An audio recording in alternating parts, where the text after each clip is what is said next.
All right, welcome everyone. This is a very exciting day for us because of course here, this is the Fake Nerd podcast. If you're here, you're watching this, we're here, guys. But we're not doing an episode. This is not an episode of the Fake Nerd podcast. However, I am Brandon C. McClure. With me, as always, is Ben Magnet. Hello there. Ryan Eliopoulos. Shenania Dragons. Sparks Whitty. I'm stoked. I'm here. I'm ready. You're stoic. And for the first time in 2 years, Oh my gosh. Don't say that. is our good friend Mike Matola. Oh, hello, everybody. Woo! Mike, welcome back. Thank you. It's been far too long. Far too long. Far too pandemic. long. But here we are. We're on the other side. You've had a child in the time that we've seen you. I have a child. I did not know this. What? Congratulations. Yeah, well, I find when you don't post things on social media, just no one knows. I'll be real with you. When you sent me pictures of your time camping, and I was like, "Is that a little baby? Is that yours?" Yeah, you texted back. You're like, this might sound weird. Do you have a kid? Because like I had no idea, and I texted Zara afterwards. I was like, "Wait, did we know that Mike had a child?" Well, you know it's his because it has a full bushy beard and long hair. Like That's true. immediately. That's how you know. Yeah. That's true. That's how it looked. That's how it came out. Congratulations. Thank you. on Yeah. everything. Yeah. So why don't you tell people who are our new audience that we've accumulated in the 2 years that you've been gone? Why don't you tell people who you are? Oh, hello. My name is Mike Matola, and I handwrite out full movie scripts to create portraits of the people. That is the first time I have said that in over 2 years. Any Comic-Con since then, where I first met you guys. Yeah. Is usually the spiel. Yes, I met these wonderful fellows at a Comic-Con. Was it Long Beach Comic-Con? It was. Many moons ago. I think Brandon was like, hey, do you want to be on our podcast? Like, yeah, let's Hell do yeah. it. That And sounds then right. the rest is history. Love it. So what you do is what you've done. I posted about this on our social medias. I reposted all of the stories that I put up with whenever you came on. And we've done a impossible movie trivia challenge with you. That's always a great time. And so not only do you write these scripts out, but you also create a game for us to play. Yes, I yes. do. With every new poster I do, I make a game for you guys to play. Because when you handwrite out full movie scripts, you learn a lot. A lot rises to the surface, and I like to challenge you, fellow fake nerds, to see your prowess in such things.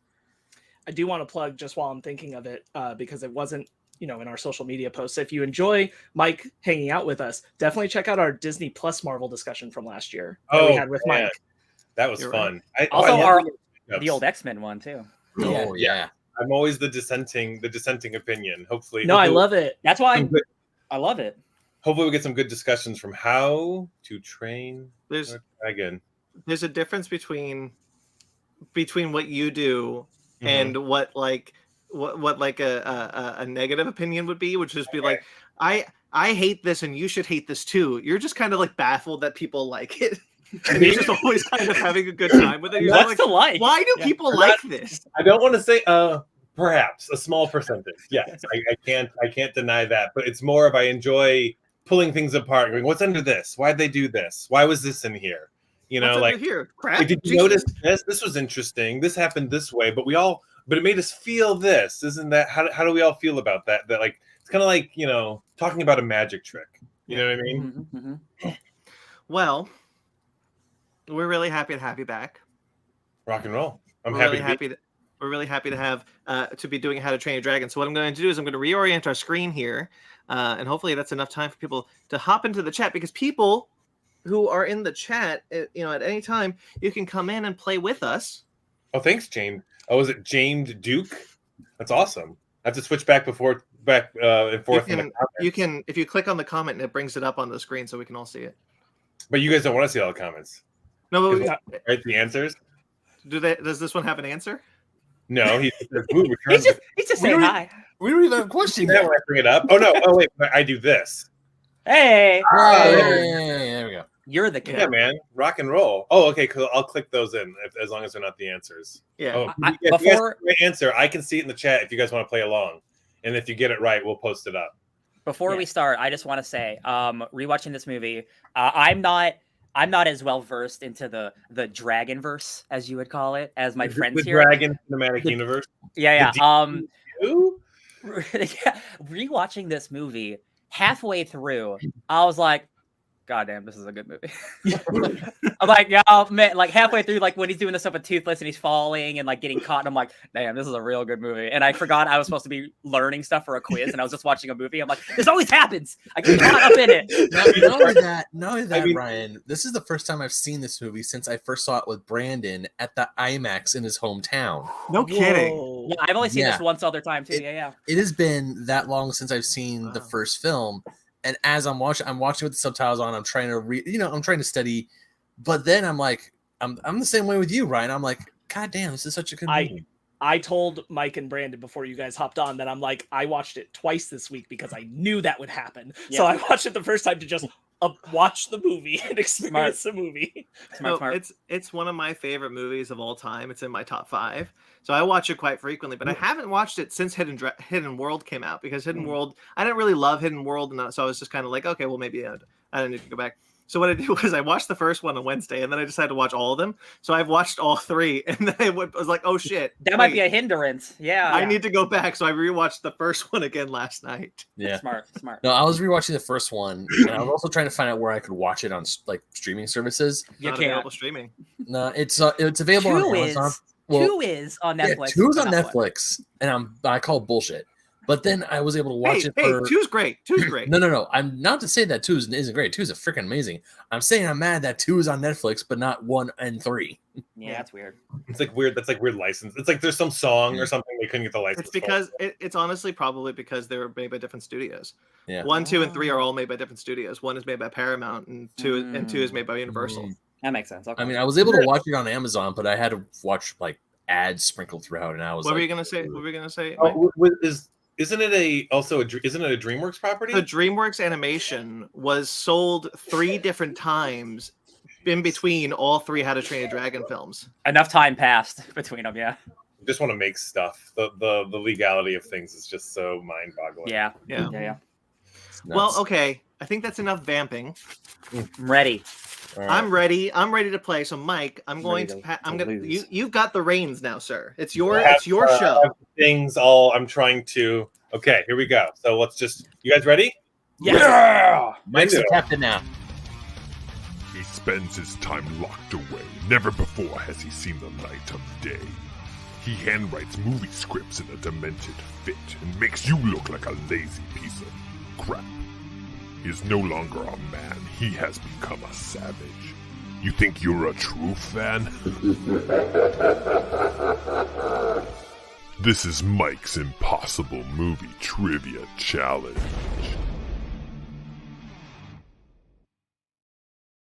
Never gets old. Never gets old. And all right. So like I said, Can I real quickly just say that has been there since the last time we did this, Yeah. and there have been so many added intros to that section since. passed. Then I lost. That's actually gone. This is the only copy of that, so we gotta preserve it. Ooh. Oh, History. So I just was telling you guys before. I just recently for this deadline finished the How to Train Your Dragon print, and so the winner of this game will be receiving said print. I shall now unveil for you all. Ooh. Wow. Oh. Look at that. So Look at that. good. That's our baby. Yeah, Hot dog. it was hard to find like the perfect, but then it was hard to find, and then once I did, it was easy. You know, make some things. Are you guys ready? Yeah, So let's do it. we're gonna play 2 rounds. The first round of 5 questions will be worth 1 point. The second round of 5 questions will be worth 2. Hopefully, there won't be a tiebreaker, but if so, we will do a tiebreaker. I will ask the question, then you guys will all write down your answer, and I'll play the clip, and then we'll see. And then we'll go through and see who got it right. Are you guys ready? Yes, sir. We'll start with something that I think was perhaps easy. Maybe like a throwaway line in the joke in the movie. But what is Hiccup's helmet made from? You're a winner. You're a winner, Ryan. What is Hiccup's helmet made from? Let me know You guys have your answers locked in. Got it. Got Not it. have watched the sequel. Locked. All right. Good. Locked. All right, let's see. What was Hiccup's helmet made from? I brought you something to keep you safe in the ring. Thanks. Your mother would have wanted you to have it. It's half of her breastplate. Matching set. Keeps her close, you know. Yeah. His mother's breastplate. Okay, who had? Let's go through. Mom's Brandon, breastplate. is that all of you? And then Half also, of his mother's breastplate. also in the chat, his mother's breastplate. Well, Whoop, done. whoop, whoop. I got one. I could die now, and I'd be happy. I made it. You got I didn't even one? think- I got You're one. I'm just happy. Okay, good. That's why I wanted to make sure everyone at least got on the board, right? Thank you. I You're think so kind.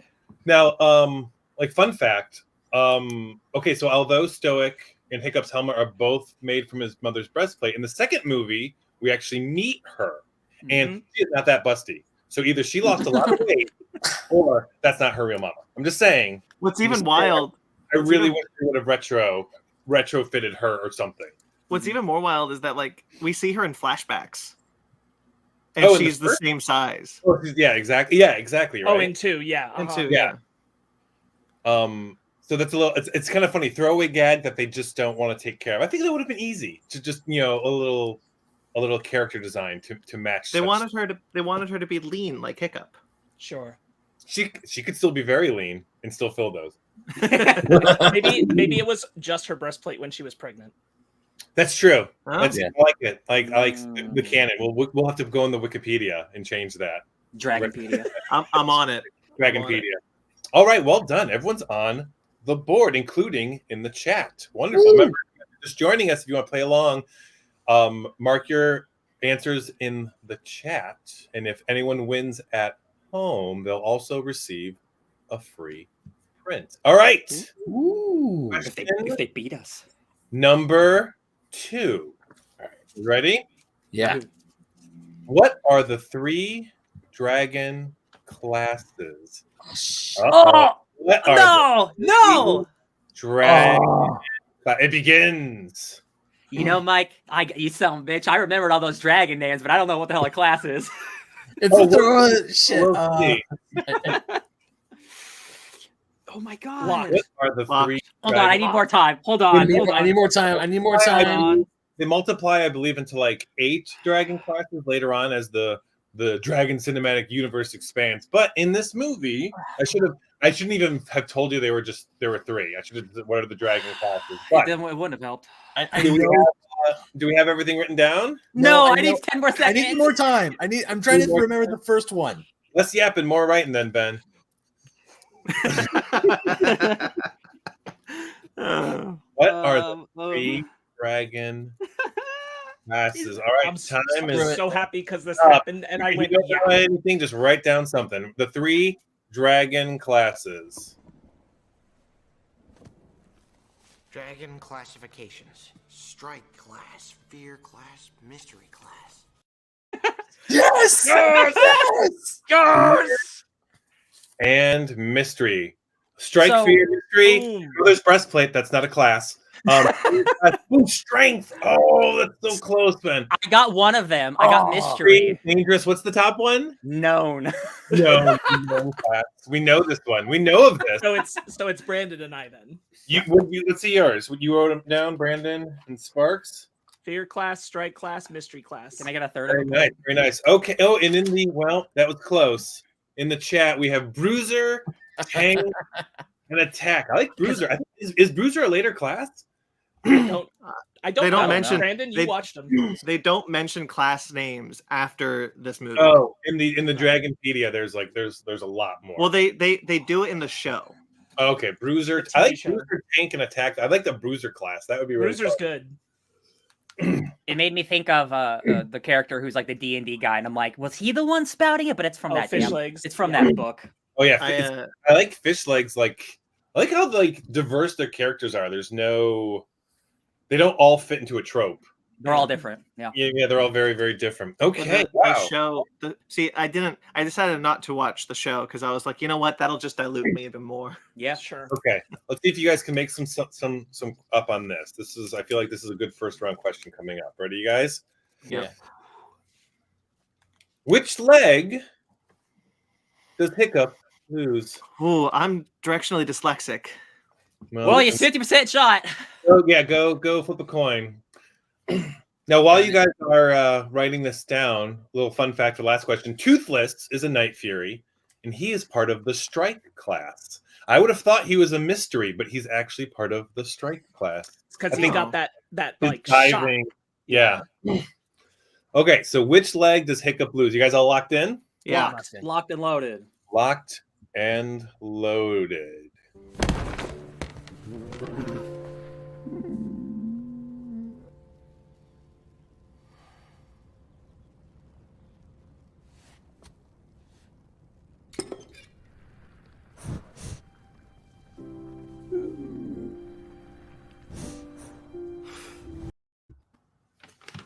All right, look. Left, and Am I right? Yes. Ooh, Left Ooh, leg. in the chat we have a correct answer, and also, Mag, welcome. Hi, Mag. Ooh, Hey, Meg. Sorry, Mag. that. But I like also. My apologies. Jammed is not wrong. Technically, just his foot, but I think we're all. You guys could all just get it wrong, and I could say, "Oh, he didn't lose any of his leg." That's not very fun, is it? Good question. But Jam is up there. Jam is up there with you guys. Good Left. job, Jam. Okay, so everyone got a point on that one. Love it. Thank goodness. Then I was okay, so concerned because, like, when his leg comes down, it's like I don't know if I'm right. right. Theater. Brandon left is right on the Brandon has stage. 3. Ben has 2. Ryan has 2. Sparks has 3. Jam in here with 2, and Mag just joining us. Lots of time to make up with 0. All right, you guys ready for the next question? Yeah. Sir. Oh, I have to remember all these fun facts and stuff. So the character Hiccup is also left-handed. If you notice, when he's writing or drawing, he's also left-handed. I think that's interesting. I think also attributing to him just being different. They made him left-handed. And That's also, really cool. and also similarly, Toothless loses his left fin. It's true. I mean the obvious parallels, but he also loses his left fin. That's so interesting. You know, when I was watching this movie, I was like, you know, this film has such a depth of thought to it. Like everything was so well thought out. You know, all the dragons have different fire attacks, and they all look visually different. Like Roger Deakins was brought on to make the movie look like a real movie. Like, so cinematography wise, it just feels different than a normal animated film. Like, it's crazy how thoughtful this movie is. Oh, yeah. And I don't know many like kids, quote unquote kids movies that butcher their main character, that like make him, that like he gets his leg cut off. Like that's intense. It was a big deal when it came out in theaters. Like the impact of that at the end felt really big. Yeah. He had to. It goes along with the Norse. There's tons of obviously Norse mythology that they just kind of throw in there, here and there. Sometimes it's throwaway gags, but sometimes it's like proper. But I mean, Odin, lost his eye to gain knowledge. So I mean, it's in a similar way. He had to lose his foot to make up for 1, injuring Toothless, and 2 to move forward. Yeah. It's kind of just it's the good stuff. It's the classic writing. Oh my god, the way that like his like foot like clicks into Toothless's, I'm like, oh, cinema, baby. Like, let's do this. I love something that's so unique to this movie, to animated films at the time, was how the camera moves. Like the camera, like in intense moments, the camera is like shaking with like a movie. With like a movie. And so like watching this and now being a lot more familiar with Roger Deakins' work, like I'm so just in awe of just the effect he had on this movie. Oh yeah. And just like because I own the digital copy, so the version that came through when I watched it this time was the 4K. This thing looks incredible. It just looks incredible still. Yeah. Especially for 2010, which I would say is really mid computer animation. This movie came out over 12 years ago. Mm-hmm. Yeah. Getting into it's there. It's like cementing itself into a generation.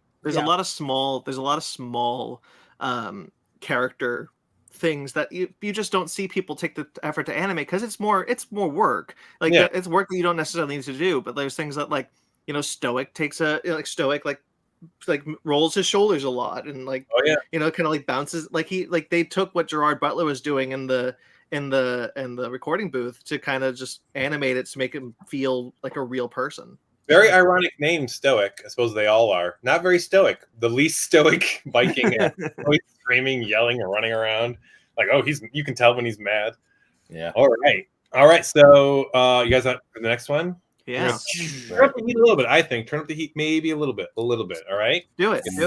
Look, there's a fire background. We gotta have some heat in here. Okay. Make it spicy. On what meridian is Burke? On what meridian son of a bitch is Burke? I love being able to see in your eyes, like, oh, who's got it and who's like, no. Can I tell you? I watched this movie once. I watched the beginning and the end like 10 times because they throw so much words at you, and I'm like, that's a Mike thing. Look at all these words. Yeah. I should have been paying attention. And what meridian is Burke? Let me know. Oh, this is straight up. This is a straight up guess. I'm doing a shot in the dark. Unlock. All right. Hey, those count. You might hit something just like Hiccup, shot in the dark, changed his life. Right? Is all locked in? I'm locked in. On what meridian is Burke? It's located solidly on the meridian of misery. Yeah! Yeah! Boom! Misery. Solidly. Sadness. Oh. Despair. Meridian of misery. Solidly. I'm wrong. Listen, there's no extra points, Sparks. You don't have to. There's no. I got a little. I'm sorry. I got a little bit of Ben energy. Brandon, no. Ben, no. And then Ryan, yes. Woo! And Sparks, yes. And then let's check. Let's see. That puts Sparks in the lead. In the chat. Oh, jammed. Got it. Correct. Good job, Jammed. Come on, to me, my brain was telling me either sadness or despair, and of course, it's like double alliteration was all. Technically, that's all right, but not in this case. No, not in this case. Not in this case. Now, fun fact: Iceland. I'm assuming it takes place in Iceland. Later on, they talk about some Icelandic food and such. And Iceland's actually located at 15 to 18 degrees west of the prime meridian. So, I would say the meridian of misery is about 17 degrees west. If anyone wants to know, I've actually been to Iceland. Not miserable. It's beautiful. Absolutely beautiful. I went in the winter, and it's just wonderful. Absolutely Look wonderful. at that. How to Train Your Dragon? Fake movie. And when you go there, you feel like you're on an island, like away from everything. You're like, oh, like no one's coming for us. We are here. The water is black. Didn't the Vikings name it Iceland to scare people away so that people wouldn't show up? I learned about the name, and I don't know. I think that might be I don't think the Vikings needed to lie to anyone to be scared of them. Yeah, true. I don't think they needed negative PR. I think people are like, Vikings, I got it. Let's not mess with them. But it also makes sense when you think about how Iceland is like this beautiful green. I mean, yes, it snows there, but it's this beautiful green island. And then you look over to Greenland, which it's 90% ice. It's tundra. I think that's what English speakers did. I feel like in history, English speakers just went in and ruined everything. They're like, I'm going to draw the map here, and we're going to call it this, and it's fine.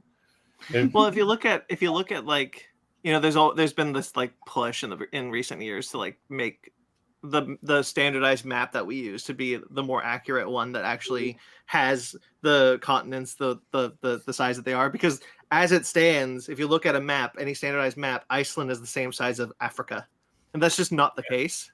Oh no, it's like it was like warped up because of like the globe, and then they like unwarped it and just didn't change anything.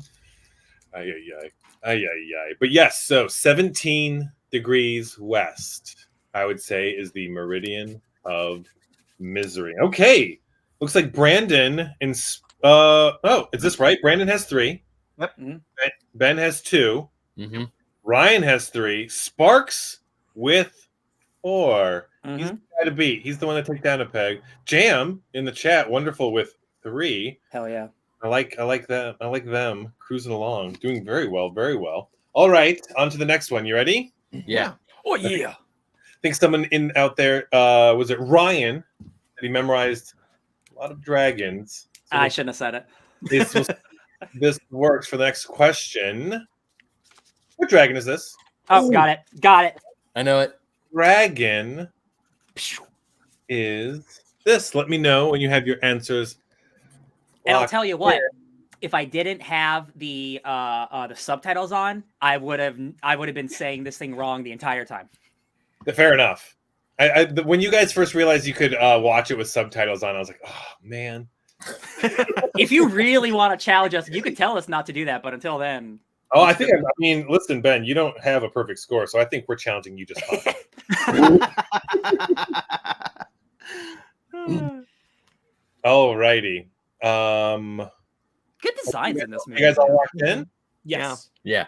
Everyone's locked in? All right. In the chat, are you locked in? Are you saying these answers after I play them? I don't know. Oh, okay, there we go. I'm not going to check, but I see that you're locked in. Nice, nice. All right. What dragon is this?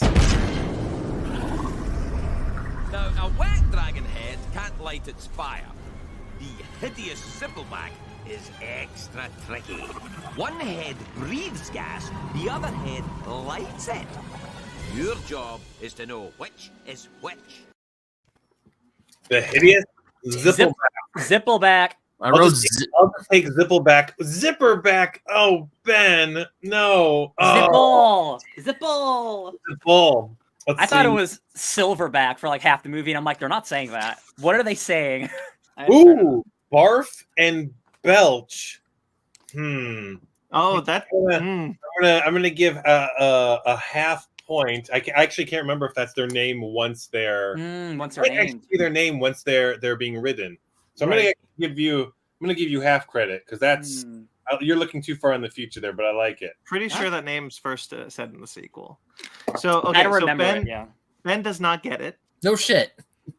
but everyone else does. Everyone else gets one. Now I would assume the Zippleback is named after a Zippo lighter because it too emits one emits a flammable gas and then the other sparks to night. I do enjoy all of the great detail they put into every dragon. I think like the story was really well thought out, but it's like a prequel to Pokemon. yeah. Right with these? Like, hold on. Like, what if we? No, I have a quick question about. I'm not going to say the name of the dragon just in case it's a question. But there is a dragon that has only a certain amount of shots. Is that per day? Is that per hour? Does it have in its entire lifetime? All dragons have a certain amount of shots. Just but like for the day, for a lifetime? I think it's just for like a day. Okay. Perhaps. I mean, you have to read the dragon manual, right? I got to go to the Pedia. D&D. Well, because the show, Spotlight rules, right? Don't feed them after midnight. What does that mean? Does snow get them wet? I don't know. the show introduces a shot limit to Toothless because all dragons are supposed to have a shot limit. Sure. You have like a 99 plus shot limit. It just seems that's like an arbitrary thing that they wrote for like when it seems. I think it's like just an encounter, and then like they need like 30 minutes to recharge or something. They need a ether from Final Fantasy. Yeah. Well, you see one of them like eat rocks, and that's like supposed to be their kind of food source, right? And so like the food can like only one of them runs out of shot. In the first movie, it's only one. Yeah. In the first movie, only one. But they say when they're going over it that all dragons have a shot limit. What is this one? Yeah. Actually, two dragons run out of. Yeah, they do. That might be a question that might not, but fuck. Yeah. they do establish that one has a shot limit, and while it does run out, it doesn't attempt afterwards. And then there's a second one that has a shot limit, and it does.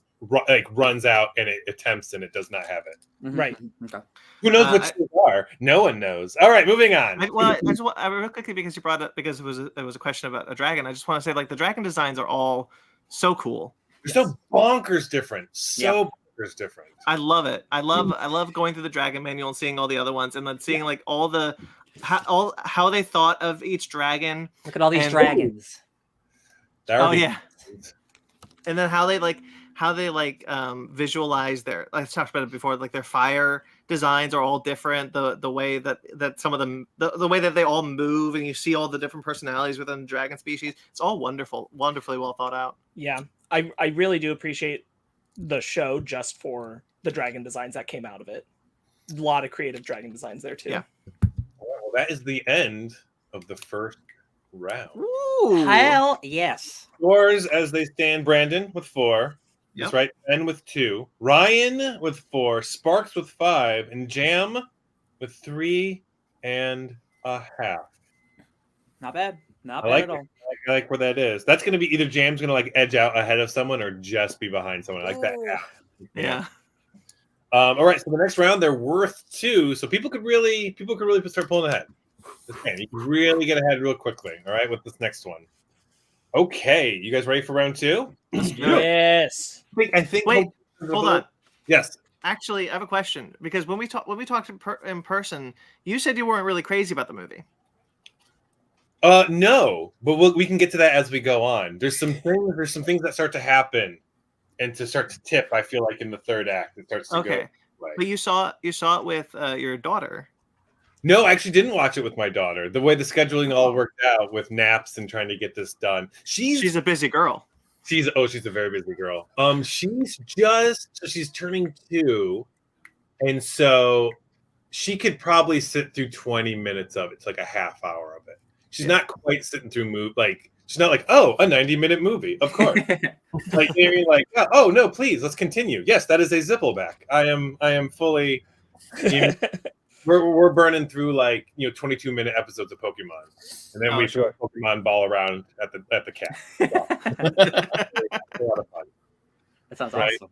But I didn't catch his Meowth. I definitely chit-chatted with Bridget, my wife, a lot about it. Oh, this, and then this happened, and then I think this is going to be a question.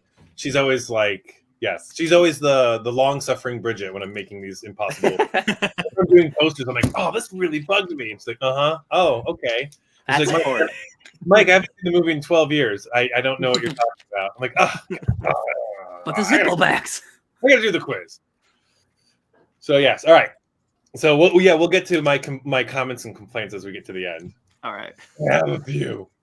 All right. So you guys ready for the next question? Yeah. Yeah. Wonderful. Okay. And if you're just joining us in the chat, play along for your chance to win a free print. Okay. The next question.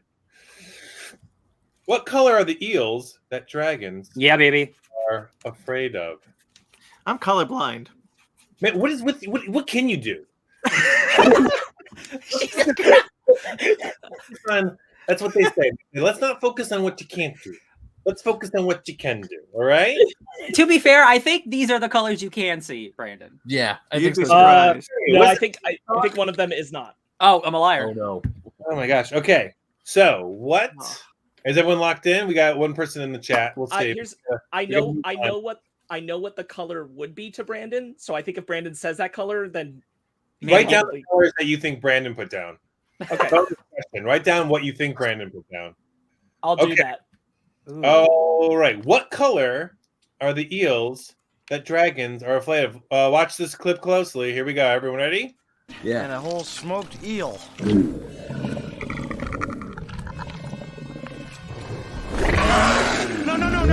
No. Okay. Yeah, I don't really like eel much either. Yellow and thank God. Black. Yellow with black stripes. Oh, it's black with yellow stripes, Brandon. Oh no. I guess you can't see very well. Oh, we're all winners today. And does that look green to you, Brandon? It does. So I said yellow because I was like, oh, this is green to me, so it's got to be yellow. Right. That's good. I love it. Well done. Okay, and in the chat, well done. This is a 2-point question, Mike. Come on. It is. We got to start at the bottom. I guess I'm sorry. right. Mouth off. All right. Here we go.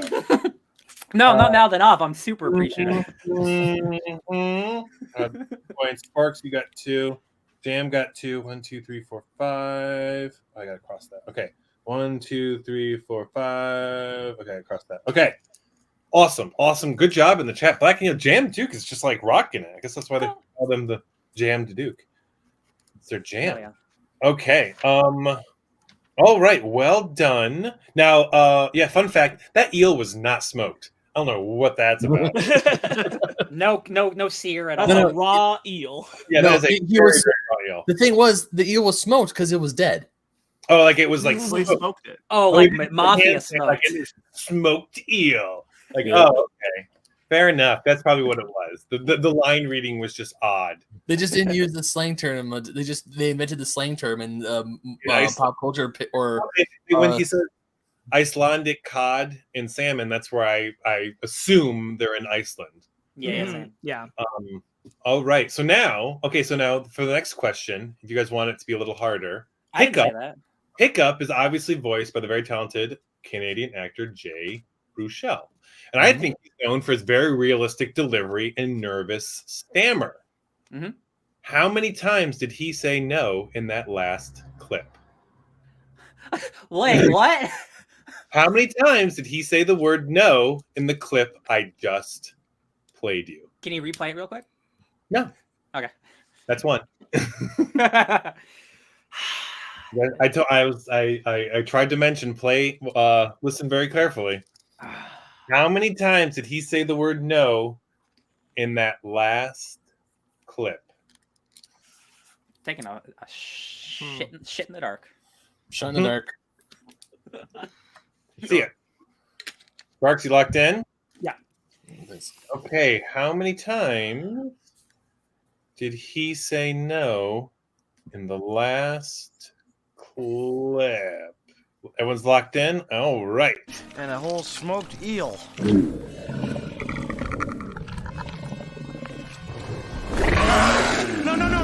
No. Okay. Yeah, I don't really like eel much either. Oh my god! Oh, damn it! Yeah! 3 and 5. Ooh. Just Oh, wow. You are the only one. Unbelievable. Coming from behind. So just Ryan. Bottom of the ninth. Just Ryan. Wow. That's good, man. Oh, Ryan. Now I can quit, and I'm happy. You're beating Sam. Now, Sparks. It's not gonna happen. let me see here now. How is So he yeah, beating me? with everyone, Brandon has 5. Am I correct? Ben has 4. Ryan No, has. I should have 6 Did you have 6? Did I get that wrong? because the last one was worth 2. Okay, my apologies. Okay, Brandon has 6. This is why there should be 2, right? Yeah. Brandon has 6. Ben has 4. yeah, 4. Ben has 8. Sparks has 5. You should have 7. I think. You're I think right, I yes. have one. I have one more point than him. And then in the chat, Jam has 5.5. Come on and jam. All right. I think that's correct. We're all, yes, I like this. Darn. Thing is, he says it so quick. Because when I was replaying it in my head, I was like, I want to say, yeah, maybe. That's why I went high, because he's a rapid speaker. Yeah, he does speak very quick.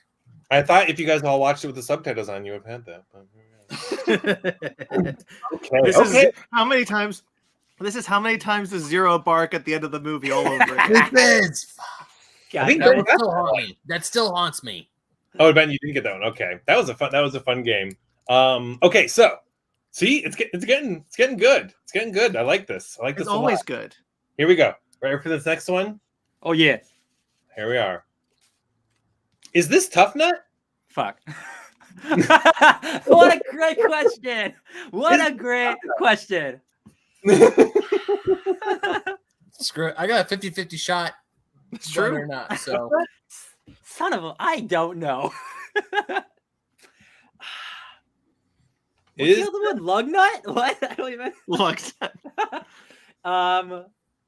Shit. All right, is everyone locked in? yeah, I'm locked in. I got a 50-50 Yeah, shot. yeah, whatever. I don't care. Is this Tough Nut? Let's find out. Oh, and that's Fish Legs, Snot Lout, the twins, Rough Nut and Tough Nut, and Astrid.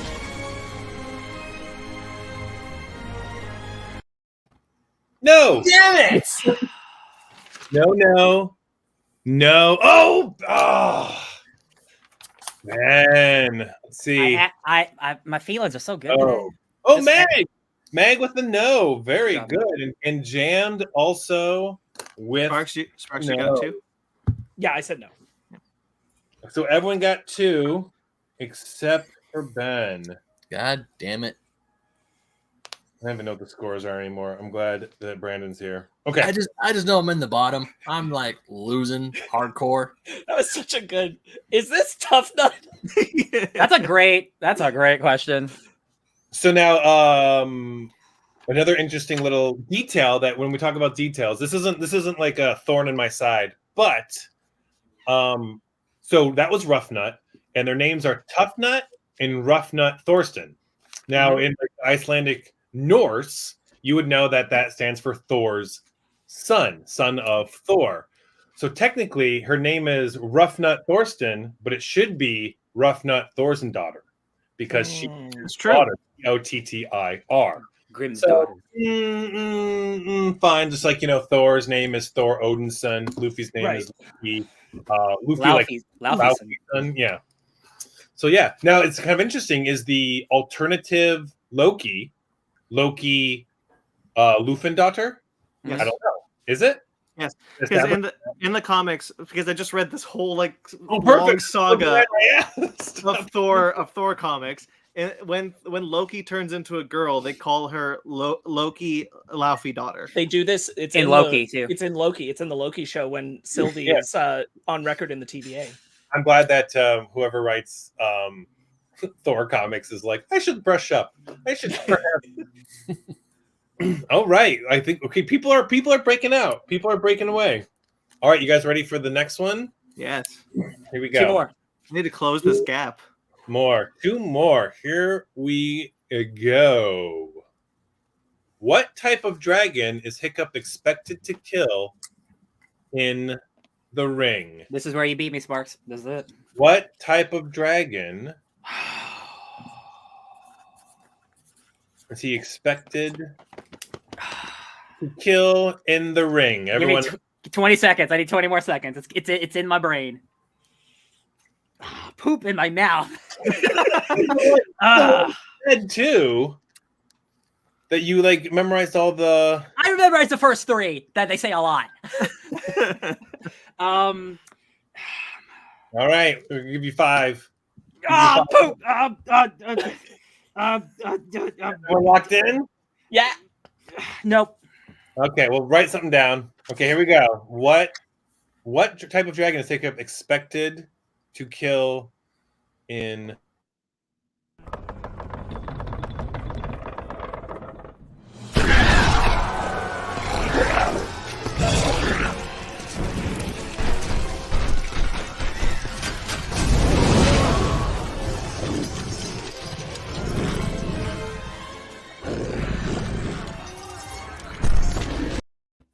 So that is a monstrous nightmare. It is said, good. Let's see in the chat. It is actually not said in that scene, but it is said the nightmare. You got half before, but I think I want.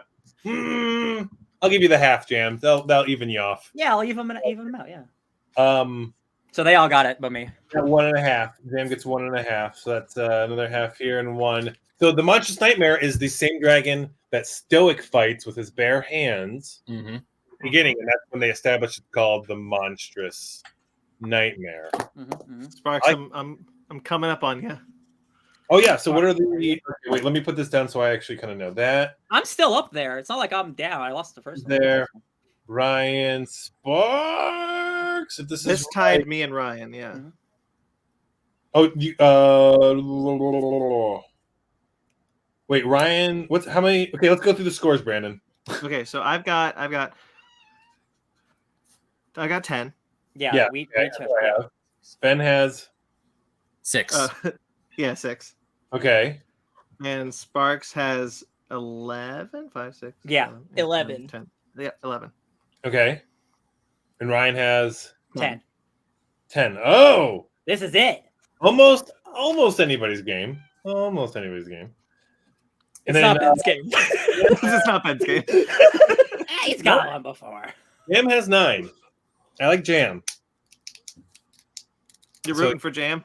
I'm rooting for Jam. Come on and Jam. Yeah, I think if Jam can beat at least one of you guys, which I think they will, I think they deserve a print. So we'll Pretty see. sure Jam's beating me already. So even if Jam gets this wrong and I get this right, I think we tie. We'll have to see. Jam, okay. Final countdown. Here we go. Last question. You guys ready? Yep. No, I'm not ready for this to be over. I know, but it's leave them wanting more, right? Okay, last question. And really think about this when I ask this question. Really think about the movie and everything the movie's about, all right? And everything that kind of goes down. It's gonna be like a trick question or something Last crazy. question. Who is the only Viking to kill a dragon on screen? Ah, poop. Who is the only Viking to kill a dragon on screen? All right, you guys have. I'll say 10 seconds. as your shit. all drop. All right, write something down. Okay, I got it. All right, Not confident. no table talk. Screw it. This is probably wrong, but you know what? I'm gonna risk it for the biscuit. You know, I'm not gonna get a biscuit anyway. It's literally all you can do. Ben, if you're being wrong, I don't want to be right. All right, you guys all locked in? Brandon? Yeah. I wrote something down, but sure. Wait, but you're all locked in? Yeah. Okay. Chat's locked in. Here we are. Who is the only Viking to kill a dragon on screen?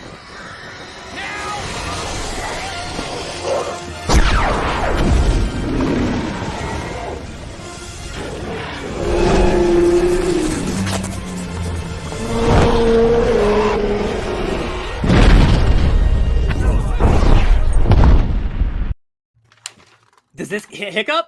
Yep, that's why. Yes. Stoic.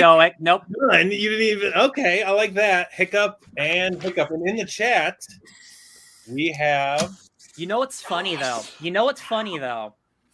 I didn't even think about that scene. For some reason, I thought it was like a dream sequence of him killing a dragon. So I didn't even guess right for the right thing, but I still guessed right. How did I forget that? How did I forget that? I don't know. It's the crux of the movie. But I was going through every dragon scene, and it was the 10 seconds. I know I would have gotten there if I had 20 seconds. Sparks got it right. Yeah. Yes. Sparks got it right. Yes. And then Ben did not with none, and Brandon with none, and then Ryan also got it right. Oh man! So I'm still one behind Sparks. Hell yeah! You were, Good and job. that's the game. Sparks just got it. Brandon with 10, Ben with 6, Ryan with 12. Jam in the chat, I believe, was 11. Well done. Hell yeah, Meg bro. at the end with the right answer, and then Sparks with 13. Wow. Well done. I might have lost, but I'm a winner in my book for doing that well. Oh yeah. If you well done. So Sparks, you will be getting the How to Train Your Dragon print along with Jam. If you can reach out to Brandon or what have you, and we can get a shipping. Reach out on Twitter or Instagram or however you guys want to be contacted. Well, so I've got. So if you look at the ticker on the screen, you'll see that your social media, Mike. Yeah. Oh wait, sorry. Here we go. The right ticker, Mike Matola on all social media. So you can reach out to him, or you can reach out to me. On FakeNerd Podcast or BT McClure on Instagram and Twitter, and we'll figure out how to get you that. Thank you. I feel so silly for spending time memorizing dragon stats. Just hit me up on Jam to ask. Yeah, just hit me up on the Insta. Listen, this is Burke. It's like 12 degrees north of this place, and it's a few degrees south of freezing to death. North of hopeless. I knew you would be like all those numbers. I was like, that's not fun. And yet I was hoping. The barking. Here I was hoping that one of the questions was, so in the first monologue, what do they refer to dragons as, and what do they refer to dragons as in the last bit of the monologue? Because it's like the problem with it is the pests, and then it's like the best thing about Burke are the pets. There were two sections where I'm like, I feel like Mike probably won't pull from these, but they are in the script, so I feel like I gotta pay attention. And it was the dragon stats from Fish Legs, and then the dragons we don't actually see that are in the book. Thunderdrum, Bone Napper, Bone Napper, the Whispering Death. Yep. And Scaldron. Yeah. Scaldron.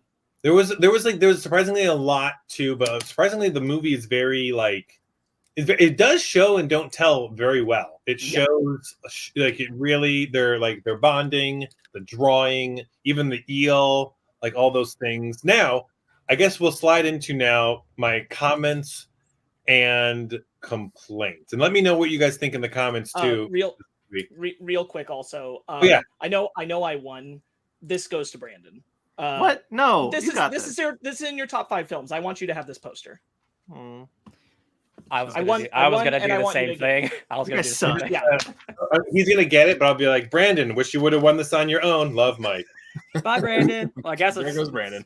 I already knew, like, if I won today, I was like, this is Brandon's poster to have on his wall, because this movie is very important to Brandon. I really like this movie, guys.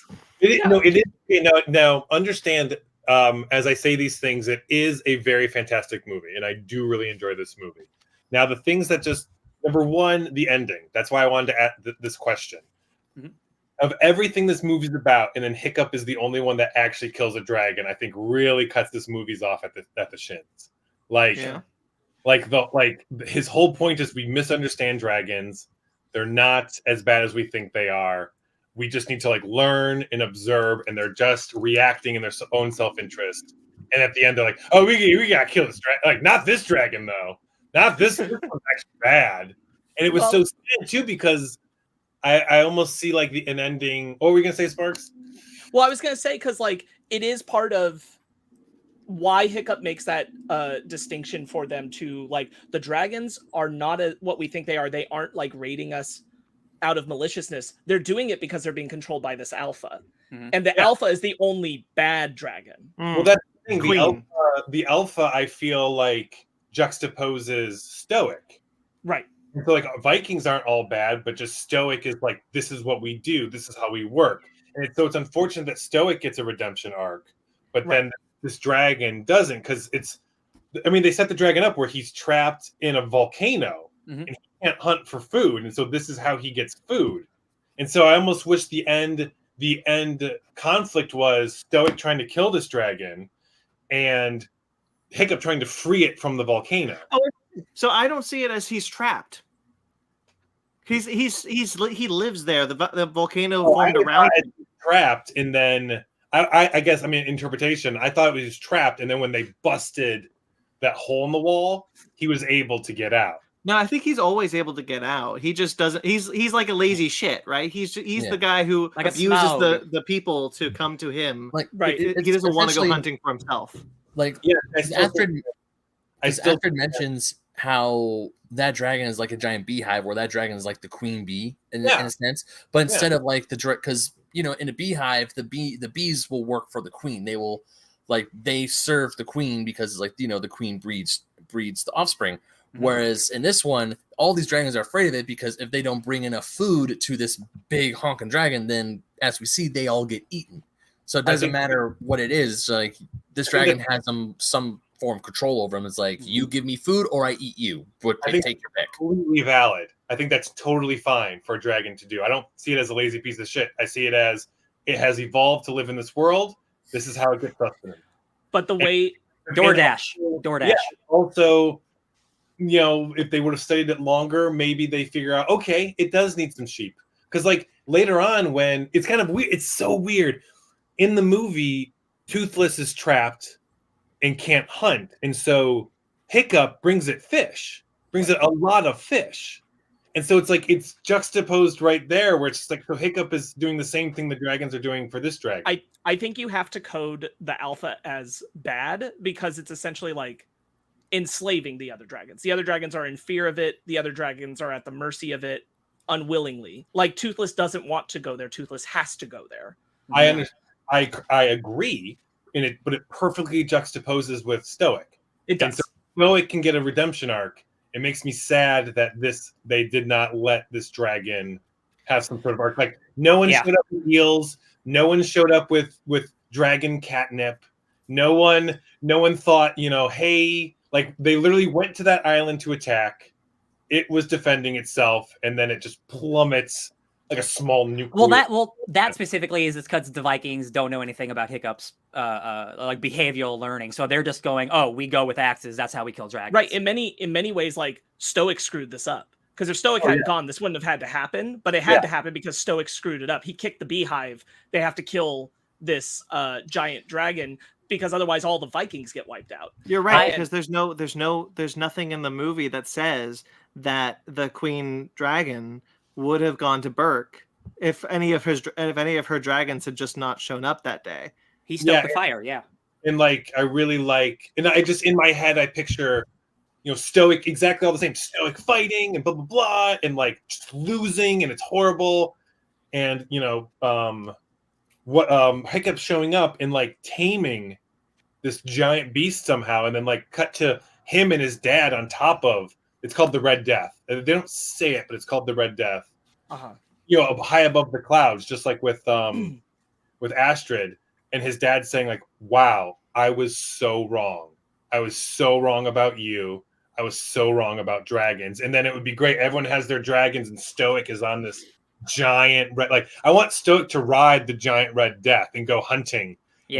Where I prefer Skull Crusher. The concept is very much just like the Vikings perceive dragons as monsters, and then when they find out about the Alpha, they're like, "Oh no, the dragons aren't monsters. Just this guy's a monster." And that's what the read the movie wants you to have, is that Hiccup and Toothless are the liberators of the dragons, and now that they're free to be themselves, the dragons and Vikings can get along. So because only the Alpha was dangerous. So it's interesting, Sparks. You keep calling the Red Death, right, Mike? That's what it's called in the script. I believe, yeah.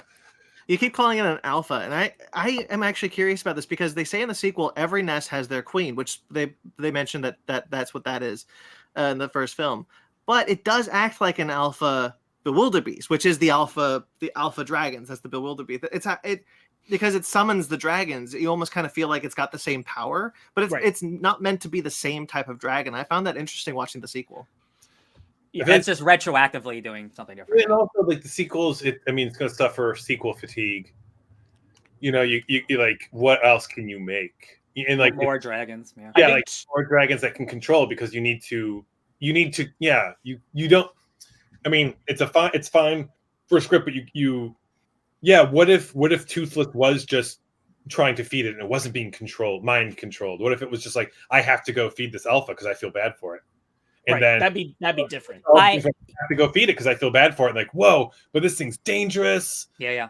Dad's like, oh, it's dangerous, and Hiccup's like, no, you don't understand. They're feeding it because they feel bad for it. And it's like, no, you don't understand, Stoic. Like the mind control is a writing device, which maybe it would have been more interesting. It would have been a more complex social. It's the fear for it, right? It's the fear. Like she rules these dragons with fear, because you see like the Gronkle who like drops the fish, just like the Gronkle quickly tries to get out as quickly as it can, because it knows that it's about to die. And so it's not necessarily controlling through mind control. I think it is meant to be, although the summoning thing is a little bit murky, it is meant to be, it is just fear. These dragons live in fear of this thing. I hear your complaints, Mike, and while I agree with him, I don't think it's a negative on the movie, because I think it does give you enough where like these regular dragons aren't as bad as we seem. There is a quote unquote bad guy. I think if there is the weakest part of the movie, it is that they kind of they simplify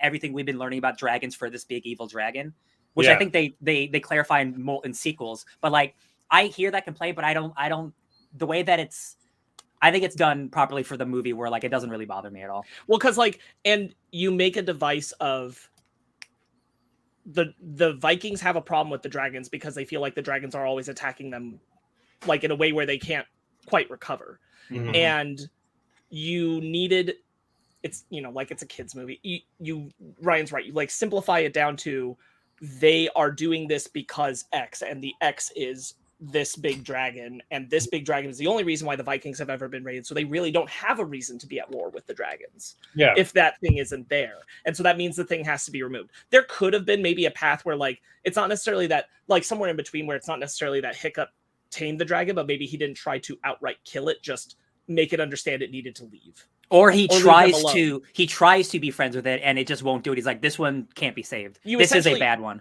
You essentially would want to do the. These are very dangerous words. Interesting. This one would- can't be saved. I haven't tried it enough. It can't be saved. Or or something like I tried and or something like Well, this is I don't know. Yeah. You sound like stoic. I tried. Well, let me tell you. Hundreds of us.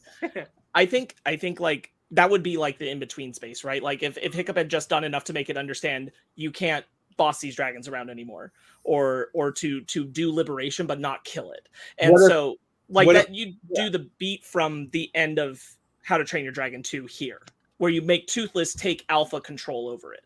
Is there a beat where all the Vikings understand, and so they give a tribute to this dragon every month or what have you? They're like, oh well, we're there's actually this giant dragon that needs to be fed. This is how it's fed. Cool, actually. Yeah. We're feeding these dragons. No, I don't know. All I'm hearing is a less interesting movie. Huh? All I'm hearing is a less interesting movie.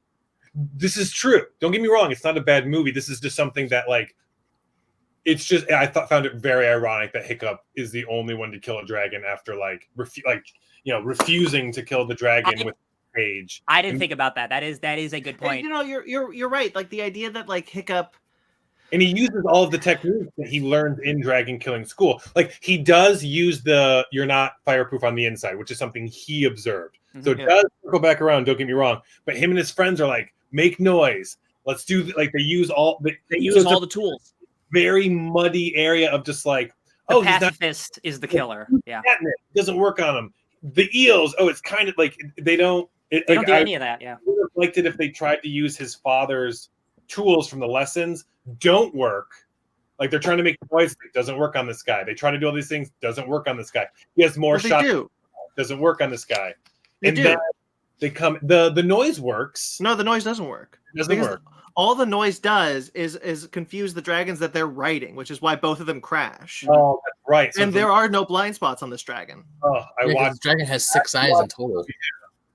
He starts pounding him in the eye, and he's like, "Oh, I'm doing a great job." But I think you're right, Mike, in the sense that if you wanted to maintain Hiccup's moral lesson, you have him find a way to take the dragon down in power enough that it decides to move on to a new location, or rather than kill it.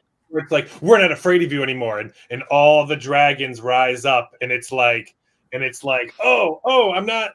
Oh, maybe I'm not the alpha, and it tries to do its mind control. Like, no.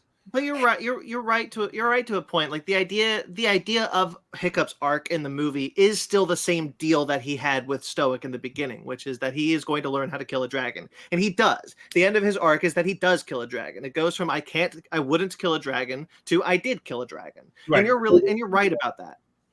But I do think it's important that Hiccup uses everything that he learned with Toothless. It is now Toothless and Hiccup are one being in this moment, and that's kind of where the power comes in. That's why that moment is important, because it's the two of them working in tandem to take down a villain, and that's really all it is. For me, I think what could have, if we're still going to go with Hiccup killing the dragon, just have him be more sad about it, or have him be conflicted while he's doing it. Like, I don't want to kill you. See, I've made friends with everyone else. Why can't you be my friend? And he won't. So he has to kill him. A couple throwaway lines. But I mean, what Brandon just said, it kind of flips the script.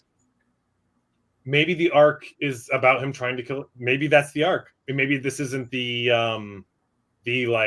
pacifistic movie I thought it was. Maybe it's the exact opposite. Maybe it is about a kid who can't kill a deer, and at the end he's just like, I can do it. I can do it if I need to. And he just takes down a stag. He truly becomes a Viking in his own way. Yeah. That's the thing. He becomes a new type of Viking. That's his whole arc. Killer. But because you say it's like You say it's like he wouldn't kill a deer, and then he goes to kill a stag. It's honestly more like he couldn't kill a deer, and then he takes down Godzilla. Like, that's essentially what just happened. Like, that's the power scale we're working here with. Yeah. Well, I mean, I guess not, because it was really easy to take him down. See, this is my David and Goliath. When people say it's a David and Goliath story, yeah. Like, so you guys all know David and Goliath, right? Mm-hmm. Not personally, no. We get lunch together, yeah. Well, no, yeah, it's a biblical story. And Goliath is giant, and David's like, I got God on my side, and just like puts a rock right in his forehead. So people always attribute David to like the weaker and the Goliath to the overwhelming force. When Goliath was clearly the weaker, David just showed up and smited him with God's help. So it's just like you say he took down Godzilla, but he didn't. He was able to do it in one encounter, and no one died. So clearly this powerful beast you guys are speaking of, nope, zero. Hiccup did it. Like, he is not Godzilla. No, but not. I'm not going to let that one slide because he doesn't do it because he's more powerful. He does it because he's smarter. Because he and Toothless. Hold on. Power. Have none of us seen Schoolhouse Rock? Knowledge is power.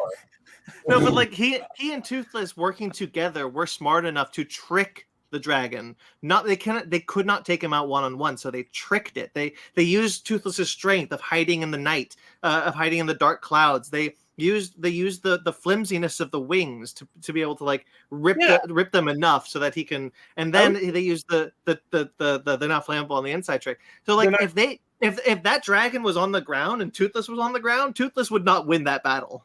You're right. If it was different, it would have been different. I agree. But like that's the thing. That's why it is the way it is, because that's a more fair fight. I totally agree. And Toothless won. Like, I mean, this is not revisionist history. The Victor's Right history.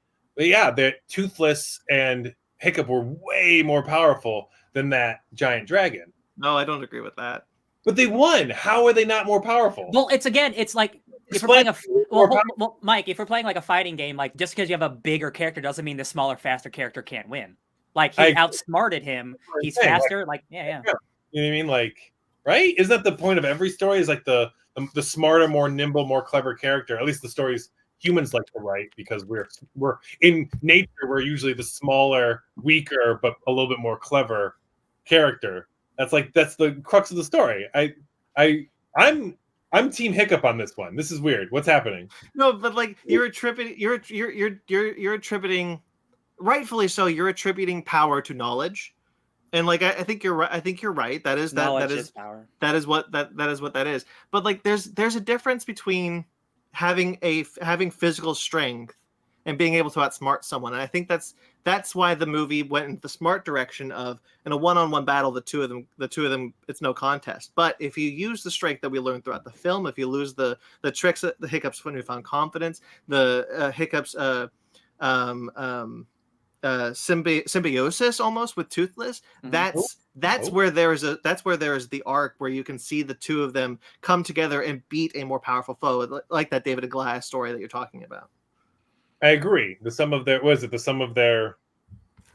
parts. I never get that right. The whole is greater than the sum of their parts. Yeah, it's like when you see the. I mean, it's beautifully symbolized in the sequence that never fails to make me cry, which is the first flight sequence when the cheat sheet. He's just gotta feel it. When that John Powell score is like blaring and they're just like on it and they're flying through that. Man, I might tear up now thinking about it. It's a good. That's where I was like, this is a good movie. Even though when Astrid flies with him for the first time, that sounds like, man, like when Toothless is like, come on, let's put her down gently. He's like, nah. That's the iconic moment of the movie. Yeah, arguably is the flight. Yeah. Mm-hmm. Can we talk about like how great Astrid is as a character? She's pretty good.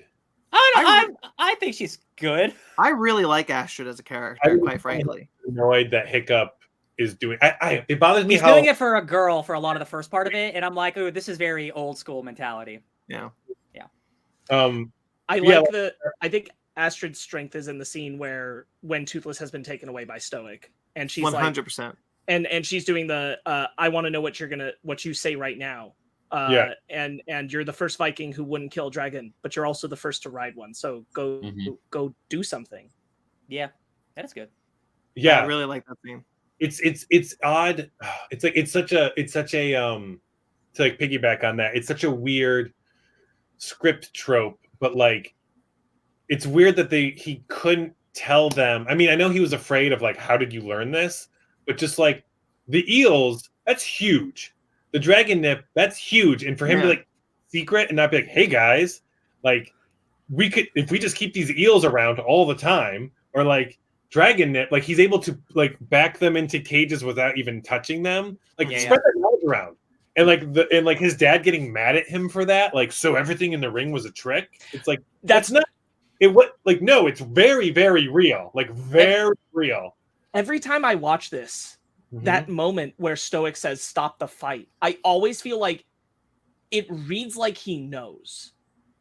It reads like he knows that dragons can be controlled, like, reasonable. Oh, you're right. Like, if there's like a more sinister plot, It's of, like he can't allow it to happen. Yeah, it looks like he knows that they like took it out, like that he's allowing the dragons to come because it allows him to have control over the tribe. Yeah.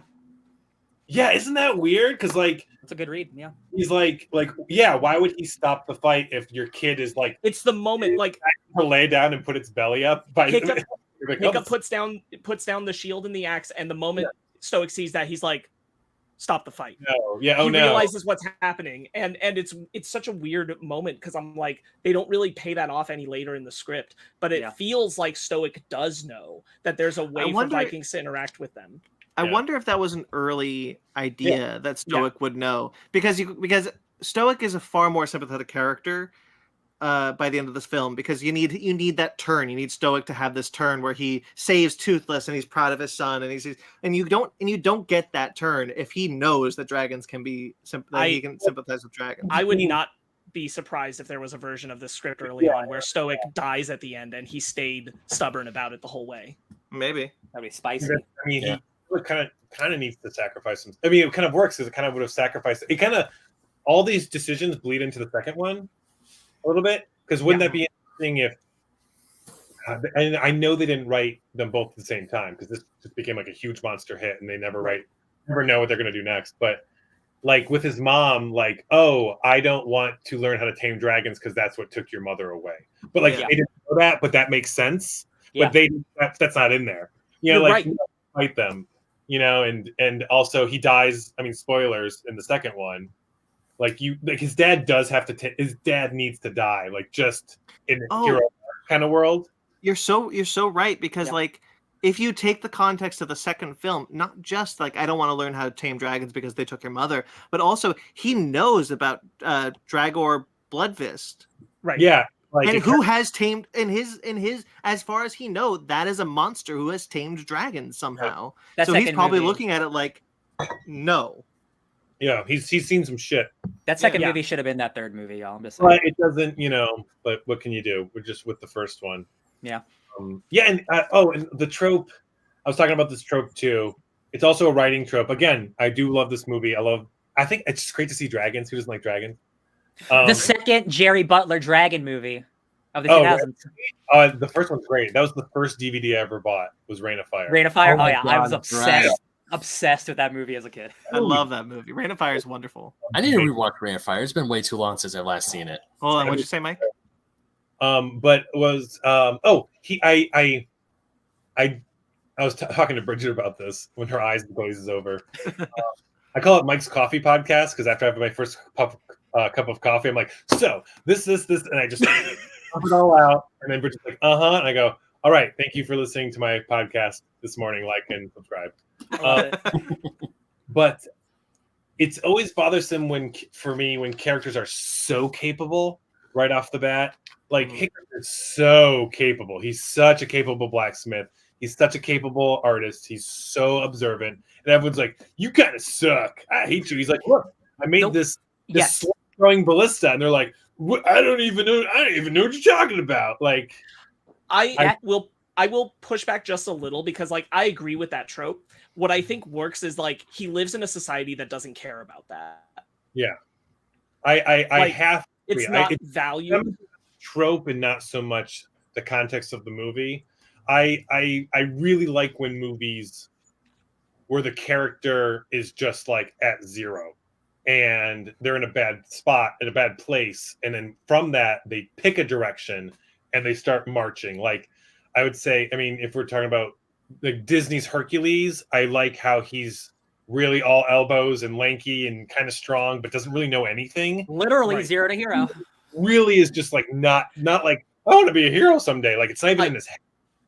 And then direction finds Phil and like marches and like they even have a great training montage that takes years.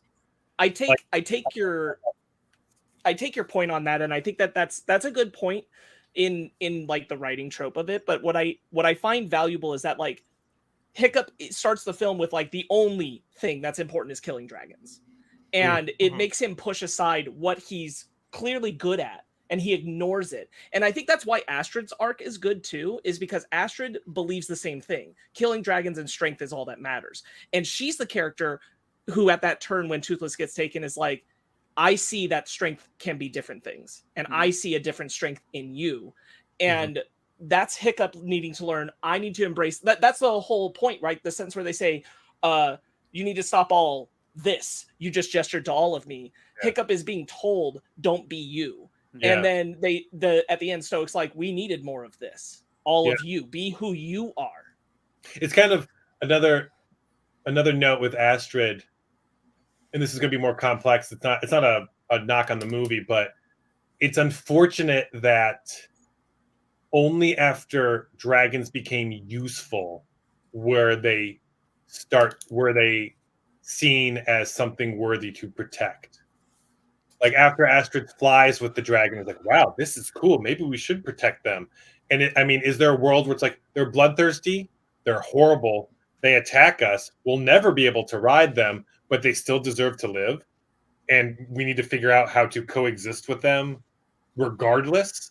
You mean like we can't ride bears, and I think training bears is horrible to ride them, but they're grizzly and they're horrible, and they'll kill you if they're hungry, like straight up. But we still protect them, right? But like in this universe, the Dragonverse, DCU, they're the DCU. They're not dragons, they're doggies. Yeah, I mean, they're not bears, they're doggies. Everything's a dog. Every animal. I liken it to, like, you know, there are people out there who have tamed tigers and keep them as pets. I'm not talking about Tiger King, but like, just like there are a few people that you see on like the internet, like, I had this tiger who I've had as a child and I just keep him as a pet. It's like a kitty cat. Like it's like that. Like these are wild tigers that have been tamed to be kitty cats. I think it's also just important, like the context of the film is that the dragons are raiding the village constantly. And if it were they go to different lands and they seek out dragons, that's a different discussion of like they're invading their space. Dragons come and they're taking them out, and they're engaging with the dragons that way. They're doing what they do because the dragons raid their village so often, and their response is just attack. I agree with the movie. I really like. I mean, because I personally, it might be a jerk thing to say, but I do believe in being useful.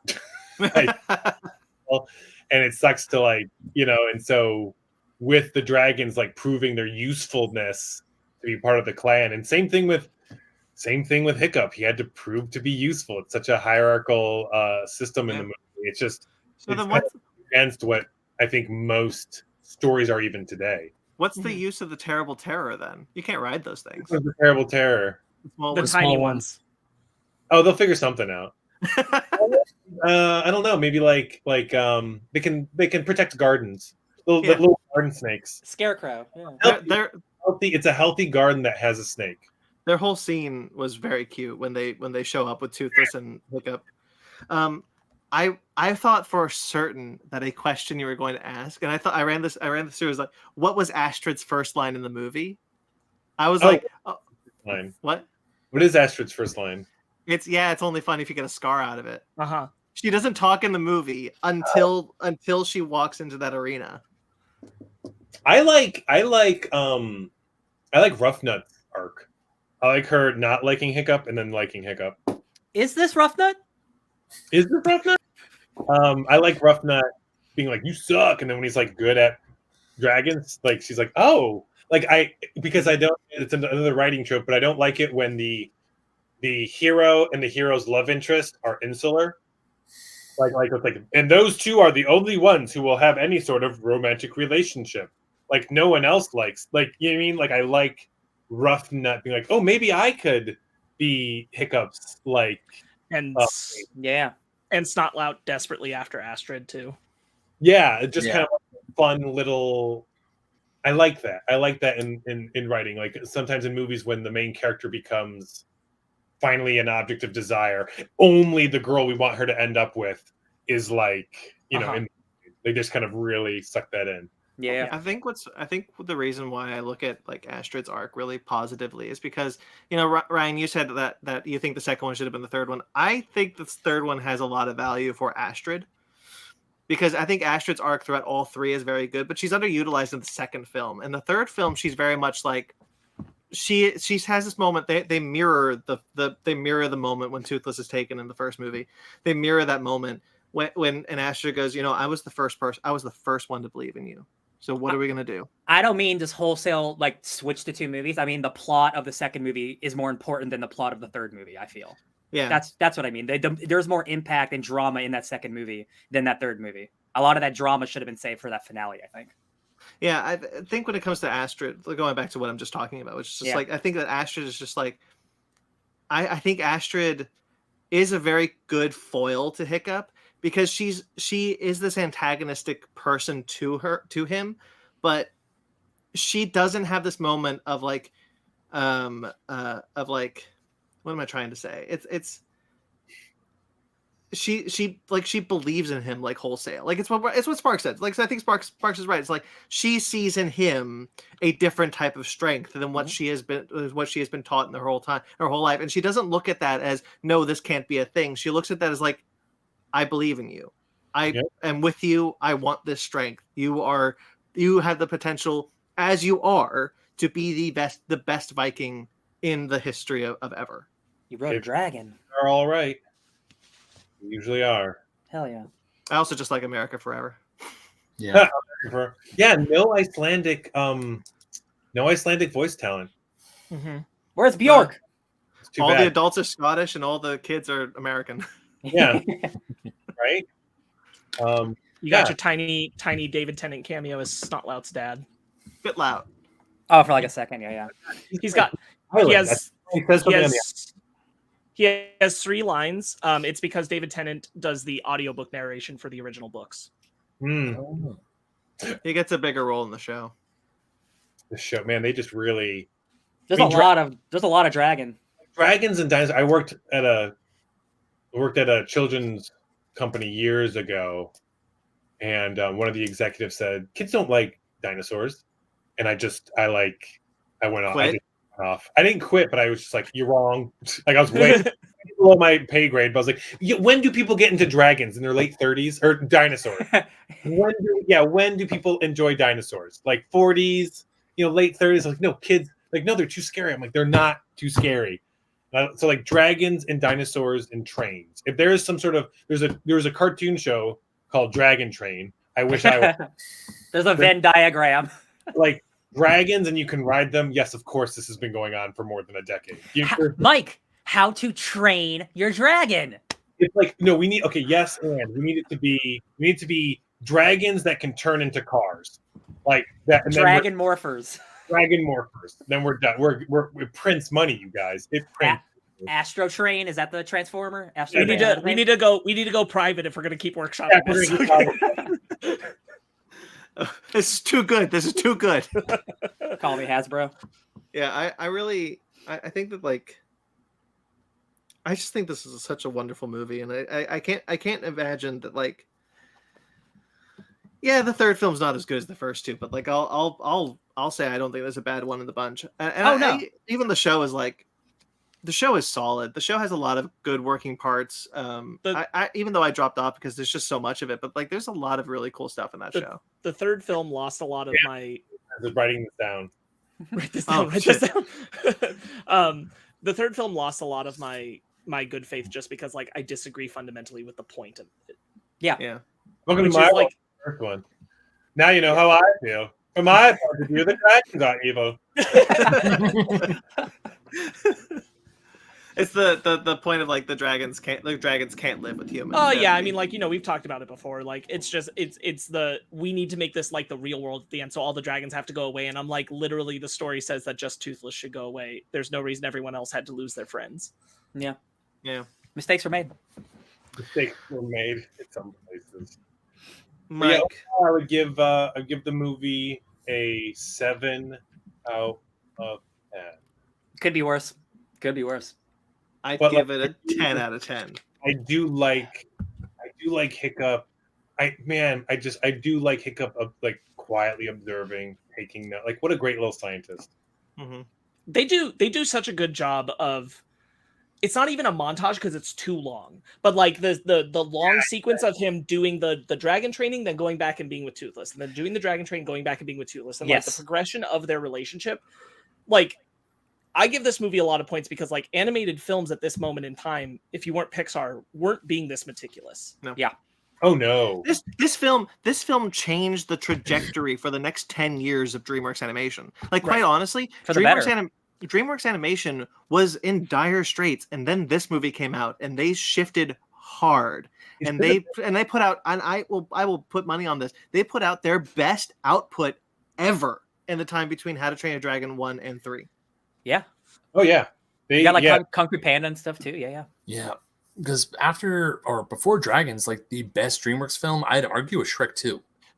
Like they marketed this movie as from the studio who made Madagascar, because that was their most popular hit at the time, because Madagascar was huge with kids. Oh, hilarious. It's kind of funny how Ryan brought up Kung Fu Panda. I think Kung Fu Panda has a similar, I don't want to say storyline, but that like diamond in the rough kind of feeling. Yeah. And it does better. It does what I want How to Train Your Dragon to do, where it's just him. Like, so replace Hiccup. You mean like you, and yeah. Replace Hiccup with a panda, and we got a great movie. I was actually thinking about this, but like I think Kung Fu Panda. I love all the How to Train Your Dragon films, and outside of the first film, the second two films have human villains, and they're not good villains. They're just not interesting villains. They have very little to do with the plot. Those films are good despite them. Sorry, Jimon Hansu. But like, I think Kung Fu Panda. I was thinking about this. Kung Fu Panda. All three films have excellent villains. Oh yeah, they're all excellent characters in their own right that really exemplify why those movies are so good. Mm-hmm. Mm-hmm. And I enjoy that the lesson is just be yourself, keep it real, work hard, train hard. We need more of this. Yeah, exactly. Yeah, I do enjoy. Yeah, I like that a lot. Well, rock and roll. Any last? I think that like I think about the DreamWorks golden age all the time, because like this was like, people don't talk about it because like, this film went up against Toy Story 3 at the Oscars, and I said when this movie was nominated for the Oscar, I was like, honestly, I think How to Train Your Dragon should get it. I don't know if I necessarily believe that still, but like Have you seen Toy Story 3 though? I think Toy Story 3 is great. I fell in love head over heels. I love Toy Story 3. I was in love with Toy Story 3, but I was so obsessed with How to Train Your Dragon because of that first movie. I personally at the time, and I haven't seen Toy Story 3 in maybe 2 or 3 years, but like I firmly believed that How to Train Your Dragon was the better film, and not just that it needed the Oscar to prove that, but like to be like, give DreamWorks the recognition, because this was a sea change. Give them that recognition that, hey, we fundamentally changed how we made our movies now. I will agree with that. I still probably would have picked Toy Story 3 over How to Train Your Dragon because I think it has a tighter script. Some of the Craig Ferguson lines did not hit for me whatsoever. And the early stuff with him, I'm doing this for a girl, in this day and age, I'm just like, that's not the motivation for me, really. But I'm not looking at it now. I'm looking at it No, then. I know. I'm still talking about it then, too. Yeah. I mean, I just suffer from coming out at the same time. Yeah. They were split up like any other Pixar movie on the back or front end, like How to Train Your Dragon would have beat it, but Toy Story 3, it's like it was tough. Yeah. It was a very tough competition because Toy Story 3 is an incredible movie, but like I think, and like other things about this movie that like I think this is Gerard Butler's best role. I understand that's not a high bar because that man does mostly direct-to-DVD videos at this point, but like not 10 years ago. But even 10 years ago, he mostly did rom-coms and Phantom of the Opera. I saw 300, Gamer, The Bounty Hunter, White House Down. Would you say any of those films are better than How to Train Your Dragon? not a better movie, but you said his performance. Yeah, and I think this is performance better than all of his movie, which I also saw. He didn't do White House Down. He did Olympus Has Fallen. You know what I mean. You know it got to be like that. This is probably his best. I'm actually really impressed with how good he did. Yeah, he's great. He's very good in this role, and he's very good in all of them. And I've always liked Gerard Butler. I'm one of the few people who will defend Phantom of the Opera, the movie Phantom of the Opera, till the day I die. No, like, you can't defend that. But moving on. I will. You're alone on that one. At all. And so I've seen a lot of those movies that Ryan mentioned, and like I always think he has the capability of being a very good actor, and oftentimes people don't give him the right script, or he just maybe he just doesn't want to do it. But like this one is fantastic for him. He's so well cast, and he performs it so well. I will put it to you this way: Gerard Butler has not been properly utilized as a dad enough. Sure. Yeah. And that's what shines about his performance here. It's like he's just very good at playing, in both films, like whether it's the supportive dad or the antagonistic dad, he's very good at being a dad role. Yeah. And they don't let him do that in live action. That's very smart. I don't think think he wants to. Well, he did it. He chooses. Isn't he I haven't seen Geostorm. Is he a dad in Geostorm? But that's probably. not like, even if he is, like, I don't know if it's the point. But yeah. No, it's the Geostorm is the point. He's the dad of the Geostorm. He created it. He doesn't approve of its storming ways. Yeah. He's not given. Go Geo, go Storm. He needs to be given more lines like the one that we even reference in this challenge, which is like, it's half of your mother's breastplate, keeps her close. He's good at playing that kind of emotion, and I don't think he gets to do it enough outside of the How to Train Your Dragon films. Yeah, I'll agree with that. I think so. And like some of the humor he's able to work with in this comes off really nice. Like when the moment that I find never fails to make me laugh is when everyone's like, "Oh, Stoic, great! We're all throwing a party. It's out with the old in with the new." He's like, "He's gone." Yeah, just like immediately, he's gone. I love it. I love this movie. I love him. Or when they're doing the meeting and he's trying to like get the search party to go out to find the dragon's nest. He's like, "Whoever stays has to watch over Hiccup." All of them are like, "Oh, I volunteer." Not that bad. I don't know. I'd rather go fight dragons than take care of. It's like 800 AD. Like you can't be an artist and be like, "Oh, look at me." You can't be like that. Like, it's rough that he already works in the blacksmith shop. It's not as if like they don't have a blacksmith and then he's like, "I'm doing this thing called blacksmithing," and they're like, "You got to learn how to fight. No more science." Like this is what I mean, where it's like he's an apprentice already, not like, "Hey, I want to learn how to ride dragons. Can you help me make this?" And the Gobber's like, "What is this?" He's like, you got to keep it quiet. Like, what are you making? Do you know what I mean? Like that kind of, I'll help you. It's kind of like Gobber should have been Lucius for Batman. Like, listen. Oh, sure. But I'm not going to ask questions. But just don't think I support this. Also, I actually would have liked that a lot. Thinking about that, yeah. Dragon wings? I'm not going to ask any more questions. You know what I mean? Man, when they're fighting the big dragon, and Stoic's like, I can buy them in two or 3 minutes if I can distract it. It's like, then I can double that time. And I was like, yeah, Gobber, yeah, be best friends with Stoic. That's a good Viking moment. Viking. Another line that just popped into my brain that I was positive, Mike, you were gonna pick it, was the part where Gobber says, "Trolls exist, they steal your socks, but just the left ones." Isn't that a funny little foreshadowing with his foot? Yeah. It snows 9 months of the year and it hails the other 3. I'm getting better at predicting what you guys think I will. I forgot. I think it was like India. It was the Raiders of the Lost Ark, where you just knew. You were like, "Yep," like you guys picked everything. Ask. So I was like, "Okay, I need to like." I think what it is, like, at least for me when I watch the film, is that I'm trying to pay attention to all the things, but like there are these things where they get like very specific about details, and I'm like, I don't think you're going to pick it, but I know at least probably one of them will show up. Mm-hmm. And so I feel like I have to pay attention to all of it. Oh yeah. But it's always like the sneaky little details. I think your trickiest question was probably the Stammer question. Oh which yeah, is the only one that I didn't get. But like that was a tricky one. man. Like, when you write the script and you got to put his stammers in, you're just like, no, no, no, no, no, no, Yeah. no, no, no, no, no, no, no, not now, no, no, no, no, no, useless, no, no. Have you done? No, Have no, you done no. Transformers yet? Because Shia LaBeouf says no a whole lot in that movie. Action Oh movie. my I mean, God. it's a mixture of action versus stories, but it was nice. But man, when you're doing scripts for action movies, they're just like, get down. Do you know what's at stake? Like, don't lecture me. Like this. You're not wrong.